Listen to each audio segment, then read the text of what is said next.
श्री वल्लभाधीश की जय। श्री गोसाई जी परम दयाल की जय। श्याम सुंदर श्री यमुने महारानी की जय। श्री गिरिराज धरन की जय। श्री गोवर्धन नाथ की जय। श्री हरिराय महाप्रभु की जय। श्री गोपेश्वर जी महाराज की जय। चिंता संतान हंतारो यत्पादाम्बुजरे नव स्वीयानान्तान् निजाचार्यान् प्रणमामि मुहुर्मुहुः। यदनुग्रहतो जन्तु सर्वदुःखातिगो भवेत् तमहं सर्वदा वन्दे श्रीमद्वल्लभनन्दनम्। अज्ञानतिमिरान्धस्य ज्ञानाञ्जनशलाकया चक्षुरुन्मीलितं येन तस्मै श्रीगुरुवे नमः। नमामि हृदये शेषे लीलाक्षीराब्धिशायिनं लक्ष्मीसहस्रलीलाभिः सेव्यमानं कलानिधिं। चतुर्भिश्च चतुर्भिश्च चतुर्भिश्च त्रिभिस्तथा षड्भिर्विराजते योऽसौ पंचधा हृदये मम।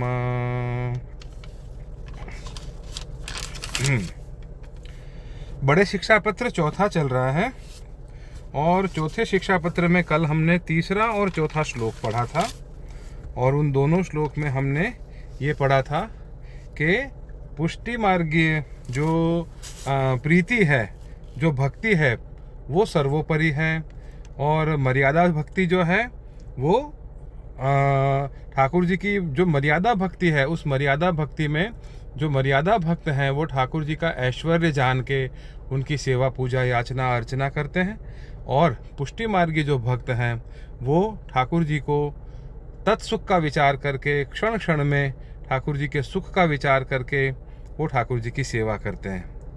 जैसे नंद जी, यशोदा जी, व्रज भक्त, गोपीजन, ये सब लोग क्षण क्षण में सोचते थे कि ठाकुर जी क्या कर रहे होंगे, ठाकुर जी को भूख तो नहीं लगी होगी, ठाकुर जी को प्यास तो नहीं लगी होगी और धूप तो नहीं लग रही होगी, ठंड तो नहीं लग रही होगी। ऐसी भावना उन लोगों की थी, ऐसे वो ठाकुर जी से उस तरीके से प्रेम करते थे। तो जो पुष्टि रीत है वो यही रीत है और वही सर्वोपरि है, ऐसा हमें पिछले वाले दोनों श्लोक में हमने पढ़ा था। आज हम पढ़ेंगे शिक्षा पत्र चौथे का श्लोक 5वां और 6ठा। मूलम विरुद्ध धर्माश्रयत्वं स्वमुखाय विचारयेत् प्रभुः कुमार एवास्ति व्रजे मात्र पदांकगः। श्री भागवत वाक्येन कौमारं जहतुर्व्रजे व्याख्यातं च तथैव स्मदाचार्यैर्विवर्तावपि। शब्दार्थ। अपने सुख के अर्थ प्रभु को विरुद्ध धर्माश्रयत्व विचारे। दोए भैया व्रज में कुमार अवस्था को राखत भये, ऐसे वाक्यते व्रज में मात्र पदांक गह यानी श्री यशोदोत्संग लालित प्रभु कुमार ही हैं। श्रीमदाचार्य जी ने श्री सुबोधिनी जी में हूँ ऐसो ही व्याख्यान कियो है। अब श्री गोपेश्वर जी हमें विवेचन में क्या आज्ञा कर रहे हैं कि प्रभु को स्वरूप विरुद्ध धर्माश्रयी है, यह विचार भक्त जन को अवश्य हृदय में करनो। विरुद्ध धर्माश्रयी क्या है? जो हमें ठाकुर जी को ये जानना चाहिए कि ठाकुर जी विरुद्ध धर्माश्रयी यानी कर्तुम अकर्तुम अन्यथा कर्तुम सर्व सामर्थ्यवान है। ठाकुर जी कुछ भी कर सकते हैं, वो स्वतंत्र हैं अपनी लीला के लिए, ये हमें जानना चाहिए। आगे, वैष्णव मुख्य धर्म यही है जो प्रभु को विरुद्ध धर्माश्रयी जाने। क्यों? जो जहाँ ताई भक्तन को विरुद्ध धर्माश्रय को ज्ञान न होए, तहाँ ताई प्रभु की लीला में असंभावना विपरीत भावना होए, सो भक्ति बीज को नाश करे।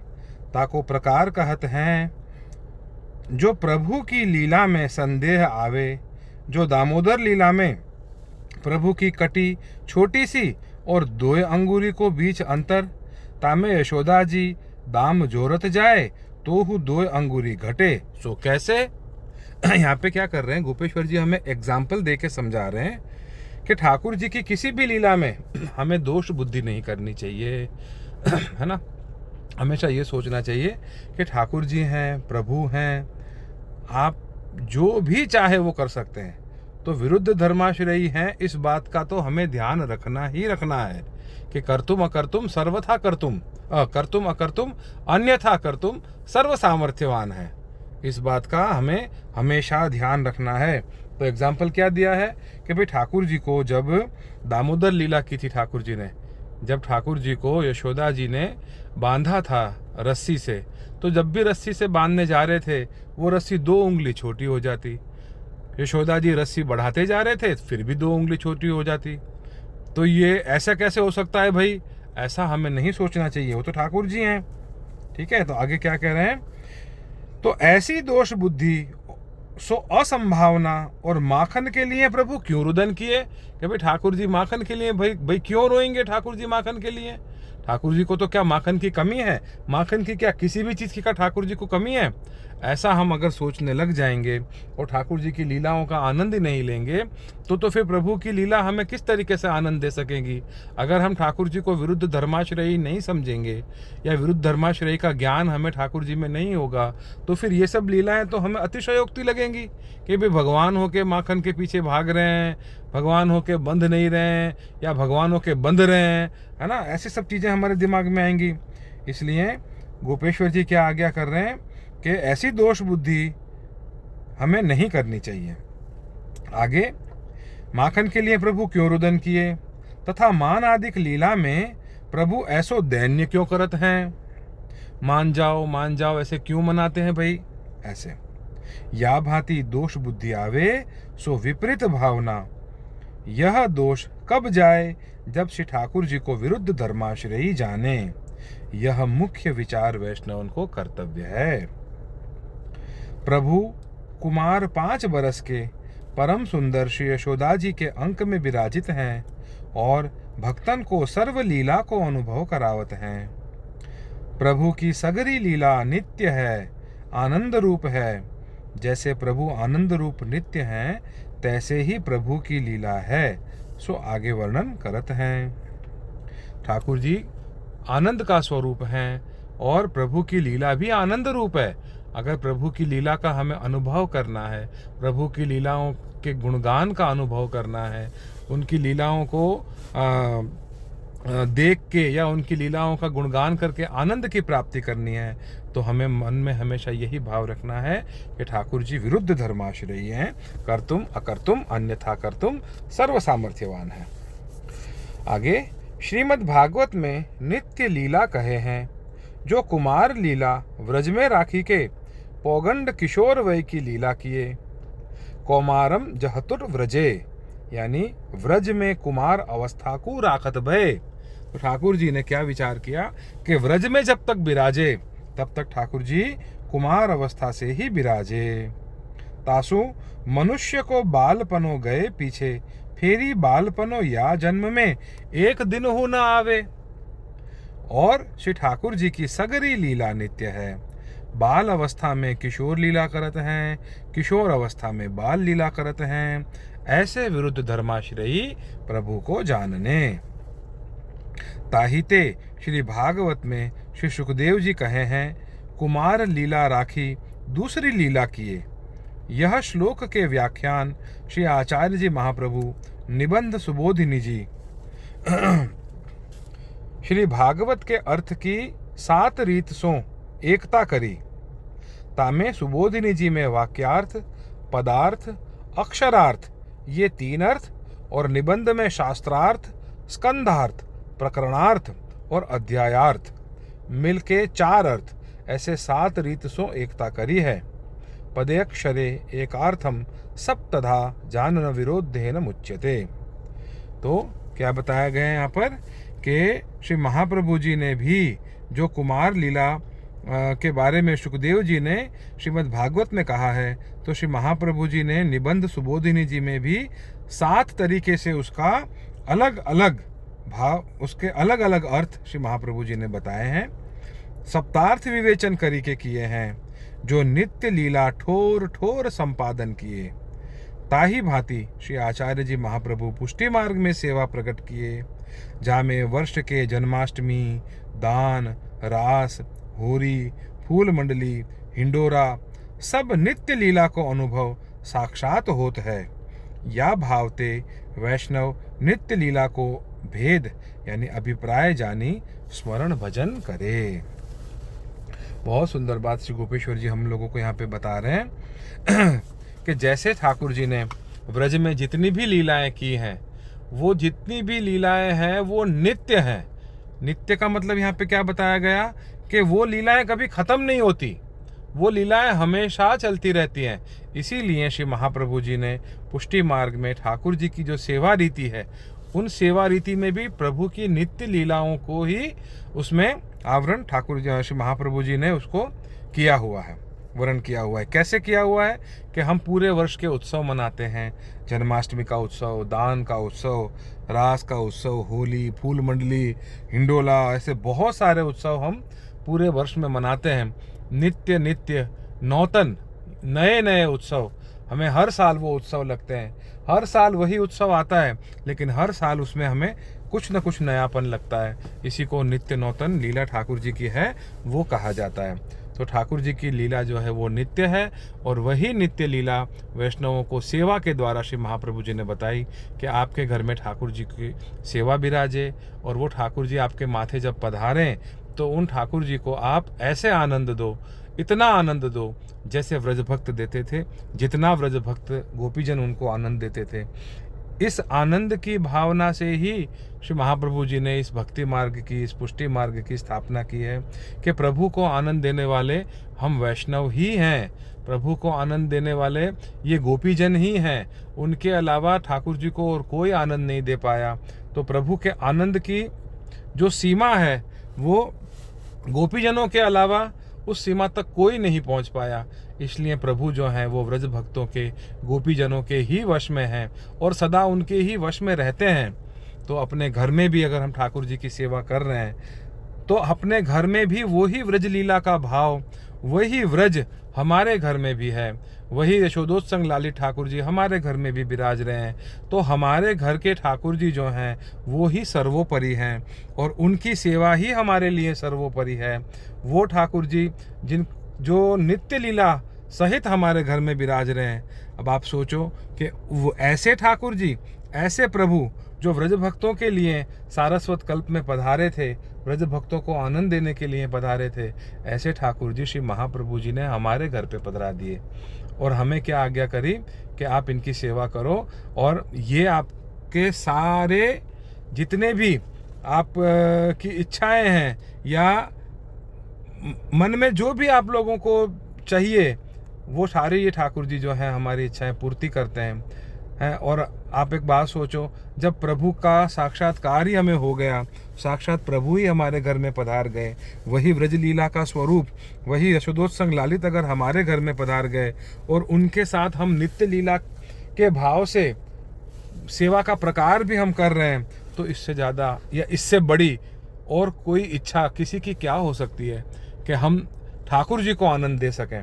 तो प्रभु जो है वो ऐसे वैष्णवों के घर में विराजते हैं और ऐसी नित्य लीला का सेवा का भाव जो है वैष्णवों के घर में श्री महाप्रभु जी ने पधराया है। श्री वल्लभाधीश की जय। 84 वैष्णवन की वार्ता। 84 वैष्णवन की वार्ता में किसकी वार्ता चल रही है? प्रभुदास जलोटा क्षत्रिय की वार्ता चल रही है। और प्रभुदास जलोटा की वार्ता में, पिछली वार्ता में हमने क्या पढ़ा था? वृक्षे वृक्षे वेणुधारी पत्रे पत्रेम चतुर्भुजः यत्र वृंदावनम तत्र लक्ष्यालक्ष्य कथा कुतः। जब प्रभुदास जलोटा ने स्नान नहीं किया था तो श्री महाप्रभु जी ने व्रज का महात्म्य बताया कि भाई यहाँ पे आप व्रज में ऐसी जगह पे हो जहाँ पे आप हमेशा शुद्ध हो। तो महाप्रसाद उन्होंने, महाप्रभु जी ने फिर उनको दिया था, प्रभुदास को। अब आगे का प्रसंग हम पढ़ते हैं 84 वैष्णवन की वार्ता में प्रभुदास जलोटा का प्रसंग चौथा। और एक समय श्री आचार्य जी महाप्रभु आप मंदिर में हते, तब ऐसी मन में आई जो श्री ठाकुर जी को भोग समर्पिए, सो दही को भोग समर्पिए। ता समय प्रभुदास ने श्री आचार्य जी महाप्रभुन के अंतःकरण की जानी। तब प्रभुदास बाहर गए। तब गांव में जाए के एक अहिरी मिली। तासो पूछे, जो तेरे पास दही है? तब वह अहिरी ने कहियो, जो हाँ दही तो है। तब प्रभुदास ने कहियो, जो लाओ। तब अहिरी दही ले आई। तब प्रभुदास ने कहियो, या को मोली कही। तब वह अहिरी ने कही, जो तू मोको कहा देगो। तब प्रभुदास ने कहियो, जो तू मांगेगी सो देऊंगो। तब वह अहिरी ने कही, जो 1 टका तो दे, और कहा मुक्ति देगो। अब प्रभुदास के पास, प्रभुदास को पता चल गया कि श्री महाप्रभु जी के मन में क्या आया है कि वो ठाकुर जी को दही अरोगवाएं। तो प्रभुदास तुरंत बाहर जाते हैं, एक अहिरी के यहाँ जाते हैं, उससे दही मांगते हैं। जैसे ही प्रभुदास दही ले लेते हैं तो उनको पूछते हैं कि भाई इसके मैं क्या मोल दूं, क्या कीमत दूं। तो अहिरी कहती है कि तू क्या देगा मुझे? तो प्रभुदास कहते हैं, भाई जो भी तू मांगेगी वो मैं दूंगा।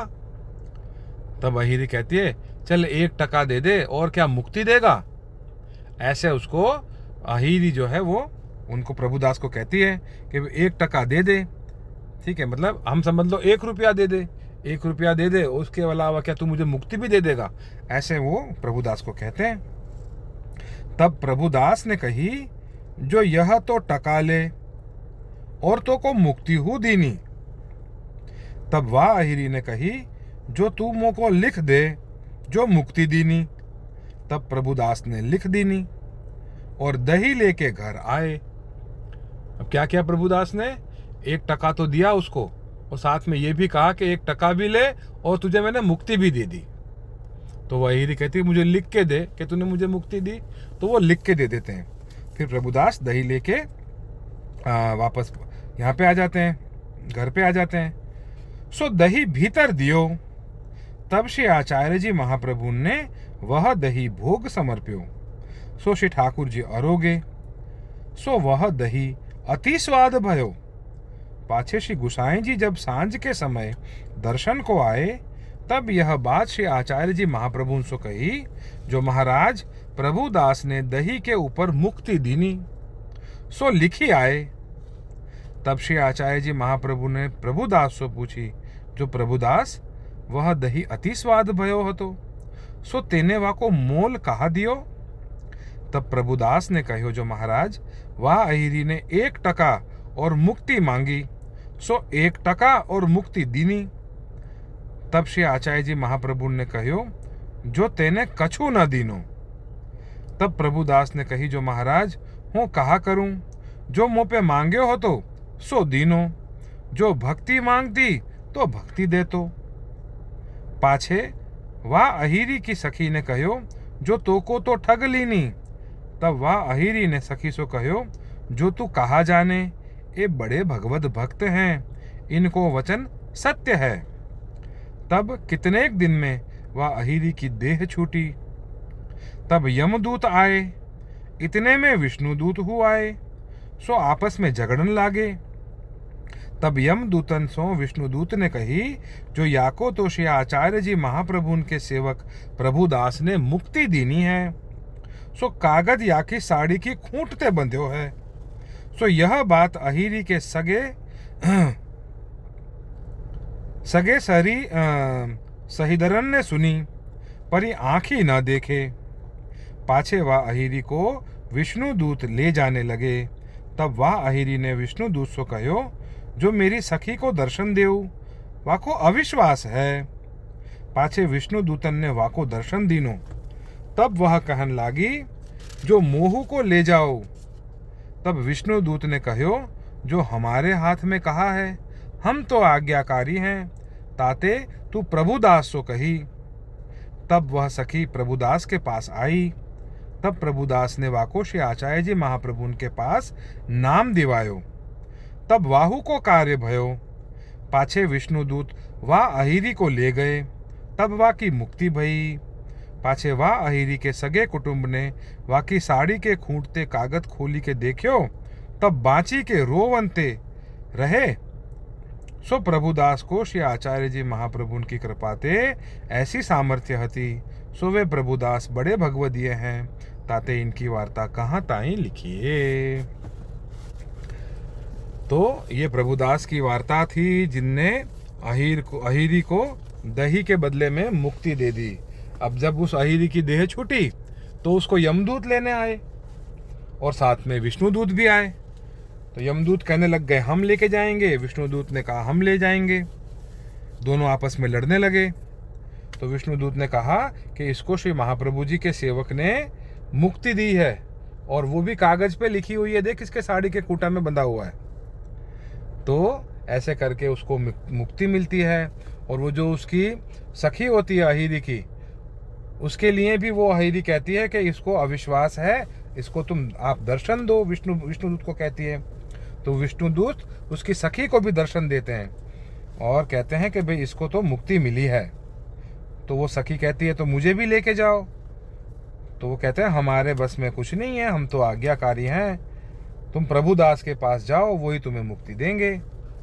तो ऐसे ऐसे करके ये वाली वार्ता यहाँ पे एक वैष्णव का महात्म्य बताया गया कि जो श्री महाप्रभु जी के सेवक हैं, दृढ़ निष्ठा से, दृढ़ आश्रय से, दृढ़ आसक्ति से श्री वल्लभ के चरणारविंद का जिनको दृढ़ आश्रय है, ऐसे जो वैष्णव हैं वो। और महाप्रभु जी ने देखो, महाप्रभु जी ने भी क्या बोला उनको कि तुमने क्या दिया 1 टका और मुक्ति, कि तुमने तो उसको कुछ भी नहीं दिया। तो प्रभुदास कहते हैं कृपानाथ महाराज, उसने मुक्ति मांगी, मुक्ति दे दी, भक्ति मांगती तो भक्ति दे देता। तो ऐसा सामर्थ्य वैष्णव का है। तो हमारे हृदय में हमें इस भाव को स्पष्ट रखना है कि हम भी श्री वल्लभ के चरणारविंद का ऐसे दृढ़ आश्रय रखें, कहीं पे भी हमारा चित्त ना भटके।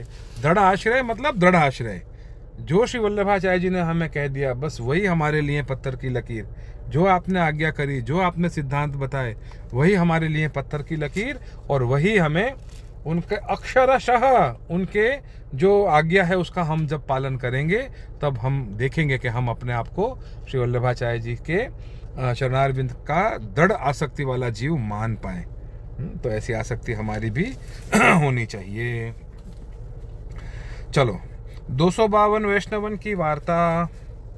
252 वैष्णवन की वार्ता में चाचा हरिवंश जी की वार्ता जो है वो कल हमने पूरी करी है।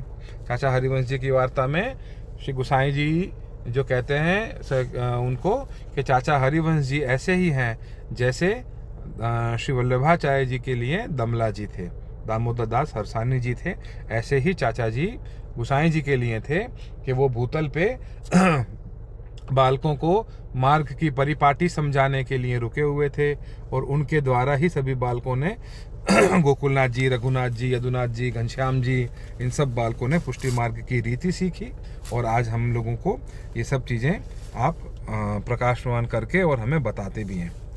तो ये वाला प्रसंग हमने कल पढ़ा था, और आज हम पढ़ेंगे गोसाई जी के सेवक मुरारी दास, उनकी वार्ता। सो मुरारी दास गौड़ देश के नारायण दास के पास नौकरी करवे को गए। जब नारायण दास ने मुरारी दास को काम बतायो, सो मुरारी दास को बहुत अच्छो काम देख के 10 रुपया महीना करे। तब मुरारी दास ने कही जो मैं 8 रुपया महीना लेऊंगो, 1.25 पहर दिन चढ़े आऊंगो और 6 घड़ी दिन रहते जाऊंगो। तब नारायण दास ने ये बात कबूल राखी। जब मुरारी दास चाकरी करने लगे और मुरारी दास के माथे श्री बालकृष्ण जी विराजते हते और सानुभाव जनावत हते, और जो चाहे सो मांगते और बालक की तरह सब मांगते। सो एक दिन नारायण दास ने विचार कियो जो अवारे आवे है और वेग जावे है, सो कहा कारण होएगो। ठीक है, यहाँ तक की वार्ता का हम देखते हैं कि जो मुरारी दास हैं वो नौकरी करते थे नारायण दास के पास। तो नारायण दास ने उनका काम अच्छा देख के उनसे 10 रुपये महीना उनको सैलरी उनकी बता दी। तो मुरारी दास ने कहा कि मैं 8 रुपये महीना लूँगा, 10 नहीं लूँगा, और सुबह 1:15 दिन चढ़े आऊँगा। मतलब क्या कि भाई वही टाइम लगा लो कि भाई 9 बजे के आसपास से 10 बजे के आसपास आऊँगा, और उसके बाद शाम को क्या कहते हैं 6 घड़ी दिन रहे तब जाऊँगा। मतलब समझ लो कि वही 4:30-5 बजे के आसपास चला जाऊँगा। तो नारायण दास सोचते हैं कि भाई ये ऐसा क्या करता है जो आता लेट है और जल्दी चला जाता है, तो इसका क्या कारण होगा। तब नारायण दास विन के पाछे पाछे छाने जाए के विन के घर में छिपी रहे। नारायण दास उनके घर में जाके छिप गए और विन को सब सेवा करते देखी। श्री ठाकुर जी सो बात करते देखे। फिर नारायण दास जी दूसरे दिन एकांत में मुरारी दास सो कही, जो हम तुम्हारे घर काल सब रीति देखी है, जासु तुम हमको सेवक करो। तब विनकी बहुत नम्रता देख के मुरारी दास ने कही, जो हम तो श्री गुसाई जी के सेवक हैं, तुम हो श्री गुसाई जी के सेवक हो। तब नारायण दास ने मुरारी दास के पास विनती पत्र श्री गुसाई जी को लिखाए के आदमी पठाए, श्री गुसाई जी को पधराए। जब नारायण दास तथा विनकी स्त्री श्री गुसाई जी के सेवक भये और भगवत सेवा करवे लगे, और जैसे मुरारी दास सो श्री ठाकुर जी बातें करते हते, तैसे नारायण दास सु करन लागे। सो मुरारी दास ऐसे कृपा पात्र हते, जिनके संगते नारायण दास हु वैष्णव भय। सो संग करिए तो ऐसेन को करिए, जिनके संग सो आपन में भगवत धर्म आवे। श्री गुसाई जी परम दयाल की जय। गोवर्धन की रहिए तरेटी, श्री गोवर्धन की रहिए। नित्य प्रतिमदन गोपाल लाल के, नित्य प्रतिमदन गोपाल लाल के। चरण कमल चितलइए तरेटी, श्री गोवर्धन की रहिए। तन पुलकित ब्रज रज में लौटत, गोविंद कुंड में नहिए। रसिक प्रीतम हित चित की बातें, रसिक प्रीतम हित चित की बातें। श्री गिरिधारी जो सो कहिए तरेटी, श्री गोवर्धन की रहिए। गोवर्धन की रहिए तरेटी, श्री गोवर्धन की रहिए।